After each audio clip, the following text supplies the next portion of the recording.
Champions ట్రోఫీని team India ఘనంగా ఆరంభించింది.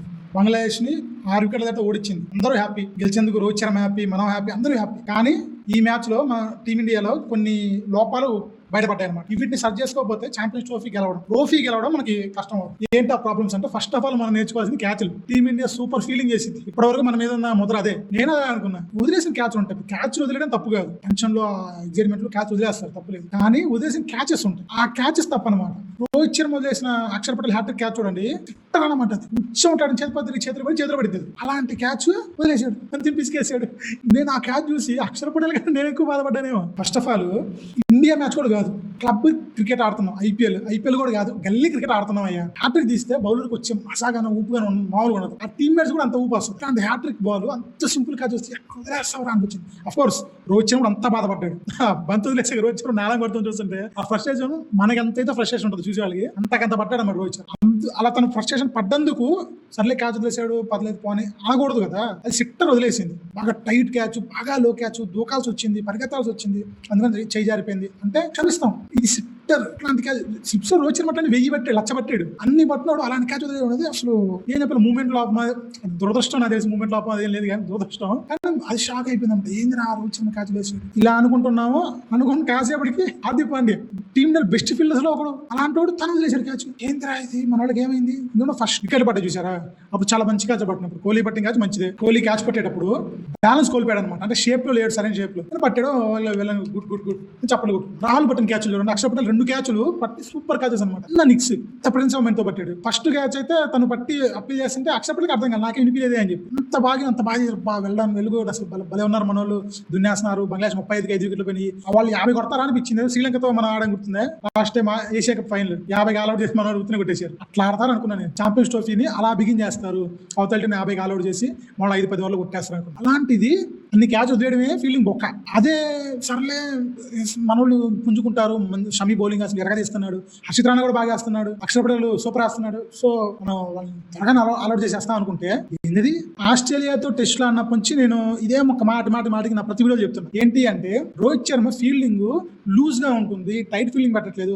5 వికెట్లు పడగానే వాళ్ళ మీద ఇంకా ప్రెషర్ బిల్డ్ చేసి, అరే ఎట్లా ఎటు కొడితే ఎటు క్యాచ్ అవుతావు, ఎటు అవుట్ అవుతామని భయం పెట్టించాలి. అలాంటి పొజిషన్ తీసుకురావాలి. ఆస్ట్రేలియా మనం అదే చేశాను, 2-3 వికెట్లు పడగా మనం లూజ్ చేసేసాడు. అది చాలా మంచిగా తెప్పించింది నాకు కూడా. ఇప్పుడు కూడా అదే, సెకండ్ పవర్ 10 ఓవర్స్ అయిపోయాక 40 ఓవర్స్ దాకా ఇంత లూజ్ ఫీల్డింగ్. సింగిల్స్ ఈజీగా వస్తాయి, సింగిల్స్ టు డీస్. ఆ సింగిల్స్ టు డీస్ ఈజీగా వస్తున్నంత సేపు జాకర్ అలీ, తౌహిద్ హృదయ్ ఇద్దరు కూడా సింగిల్స్ టు డీస్ చక్కగా తీసుకున్నారు. బౌండరీలు కొట్టారు, తర్వాత కొట్టారు బౌండరీ, నిదానంగా గిల్ చేశారు. వాళ్ళ సూపర్ పార్ట్నర్షిప్ అనమాట. నన్ను అడిగితే గిల్ చేసిన సెంచరీ కన్నా కూడా తౌహిద్ హృదయ్ చేసిన సెంచరీ గొప్ప. తనైతే దెబ్బలు దగ్గర చేశాడు, చేయబట్టేసింది, కాలు పట్టేసింది. నేను అట్లా ఎదుర్కొన్న బౌలింగ్ అటాక్ చూడండి. తౌహిద్ హృదయ్ ఆడింది ఎవరిని? మహమ్మద్ షమీ, అక్షర్ పటేల్ అంత అద్భుతంగా బౌలింగ్ వేస్తుంది. గిల్ ఆడింది ఎవరిని? తస్కిన్ అహ్మద్, ముస్తాఫిజుర్ రెహమాన్. వాళ్ళు తోపులే, మంచి బౌలర్లే. కానీ షమీని ముస్తాఫిజుర్ రెహమాన్ కంపేర్ చేయండి, ఎవరు బెస్ట్ బౌలర్? అక్షర్ పటేల్ని, తస్కిన్ అహ్మద్ని, హర్షిత్ రాణాని ఇలా కంపేర్ చేయండి, ఎవరు బెస్ట్ బౌలర్? ఇలా ఆలోచించండి. ఇలా ఆలోచిస్తే చాలా ఈజీ చెప్తాను అనమాట. Simple answer, team India bowling superior.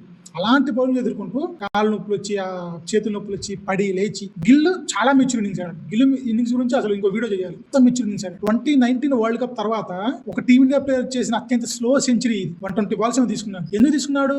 అట్లాంటి పరిస్థితి. అలా ఆడకపోతే తను వికెట్ పోయినా, పక్కన ఇంకో వికెట్ పోయినా సరే టీమిండియా ఓడిపోకపోవచ్చు, చివరికి సింగిల్ వికెట్ గెలవచ్చు. కానీ ఆ ప్రెషర్ ఉంటుంది చూసారా, అది తట్టుకోలేరు. ఫస్ట్ మ్యాచ్ బంగ్లాదేశ్ చేతులు అంత ప్రెషర్ పెడితే రేపు పాకిస్తాన్తో ఏం చేస్తారు, తర్వాత న్యూజిలాండ్, ఇంగ్లాండ్, ఆస్ట్రేలియా వీటితో పడితే ఏం చేస్తారు? అలాంటప్పుడు ఒక్కడు నేనున్నాను, మీరు కొంచెం తడబడ్డా నేనున్నాను కాబట్టి మీరు కొంచెం ఫ్రీగా, కొంచెం ధైర్యంగా ఆడండి, మీరు టెన్షన్ పడద్దు అని చెప్పడానికి ఒకటి ఉండాలి. అది నేనే అని చెప్పి నిరూపించుకున్నాడు గిల్.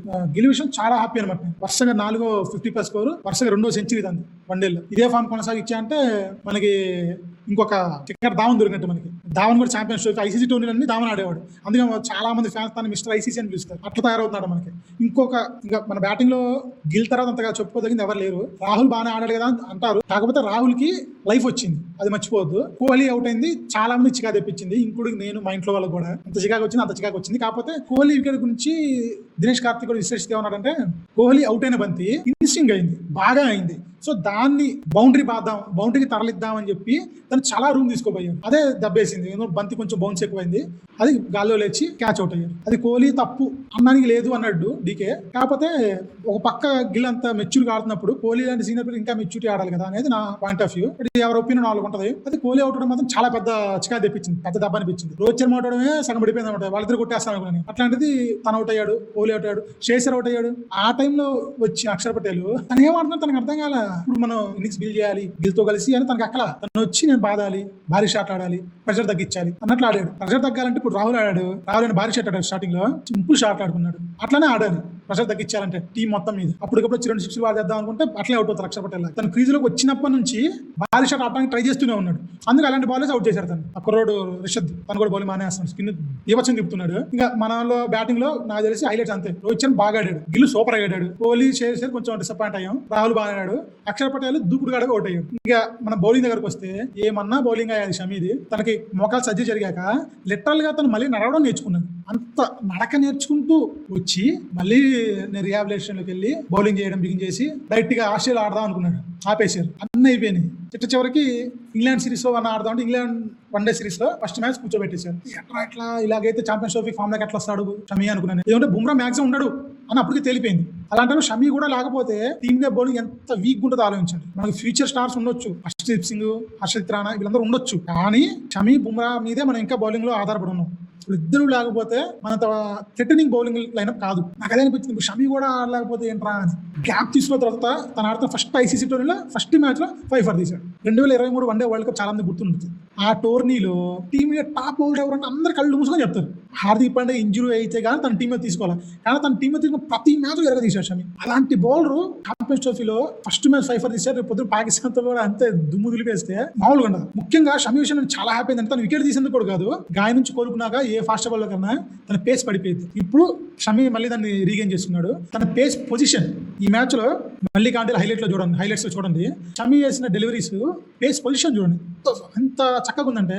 ఓల్డ్ షమీ అనమాట. 2023 వరల్డ్ కప్ లో షమీ ఆల్మోస్ట్, ఇంకా షమీ రాలేదు, ఆల్మోస్ట్ వచ్చేసింది. ఇలాగే ఉంటే మాత్రం మన బౌలింగ్ కూడా సూపర్ ఉంటుంది. హర్షిత్ రాణా కూడా తను ఎక్కువగా బంతిని మూవ్ చేసే బౌలర్ కాదు, కానీ బంతి స్పీడ్ తో ఆడుకున్నాడు. బంతి స్లో చేసేయడం, లెంత్ వెనక్కి తాగడం, ముందు తీసుకున్నట్లా తను కూడా కొన్ని ప్రయోగాలు చేసి తను కూడా బాగా షైన్ అవుతున్నాడు. తను కూడా బాగా వేస్తున్నాడు. ఇంకా స్పిన్నర్లు అక్షర్ పటేల్ కానీ జడేజా కానీ సూపర్ వేస్తున్నారు. కుల్దీప్ యాదవ్ కూడా బాగానే వేస్తున్నాడు. మన బౌలింగ్ కూడా బాగానే ఉంది. నెక్స్ట్ మనం పాకిస్తాన్ తో ఆడేటప్పుడు కొంచెం ఇంకా సీరియస్ ఆడాలి. ఈ మ్యాచ్ లో సిల్లీ మిస్టేక్స్ మనం చేసిన క్యాచ్ ఇవన్నీ కూడా ఇవి ఉండకూడదు. ఎందుకంటే పాకిస్తాన్ కి మనతో ఆడే మ్యాచ్ చావురేపు. ఆ మ్యాచ్ ఓడిపోతే 90% సెమీస్కి వెళ్ళే అవకాశాలు పోతాయి పాకిస్తాన్ కి. అందుకని చెప్పి భయంకరంగా ఆడడానికి ట్రై చేసిద్ది. ఆడుద్దని నేను చెప్పను, ఆడడానికి ట్రై చేసిద్ది. ఏ టీం ట్రై చేసింది కదా. అది న్యూజిలాండ్ చేతిలో ఓడిపోయాక ఇప్పుడు టోర్నీలో ఉండాలి అంటే గెలవాలి పాకిస్తాన్. హోస్ట్ నేషన్ అయ్యి ఉండి గ్రూప్ స్టేజ్ ఇంటికి వెళ్ళిపోయింది అనుకోండి, చాలా దరిద్రం ఉంటుంది కదా. అలాంటప్పుడు మనం సిల్లీ మిస్టేక్స్ చేసి మనమే మ్యాచ్ తీసుకెళ్లి పాకిస్తాన్ చేతికి ఇవ్వకూడదు. అలాగే కూడా మనం కొంచెం సీరియస్ ఆడాలి. పాకిస్తాన్ మ్యాచ్ కొంచెం ఇంకా ఎగ్జైటింగ్ ఉన్నాను నేను.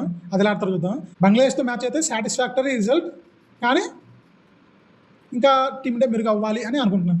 మీరేమనుకుంటున్నారు కామెంట్ చేసి చెప్పండి. ముఖ్యంగా గిల్, హృదయ్ వీళ్ళిద్దరిలో ఎవరి సెంచరీ గెలిపించిన గిల్లే, కాకపోతే ఎవరి సెంచరీ బెటర్ అని మీరు అనుకుంటున్నారు కామెంట్ చేసి చెప్పండి. మళ్ళీ ఇంకొక క్రికెట్ వీడియోతో మేము ముందుకు వస్తాను. అప్పటివరకు బాయ్.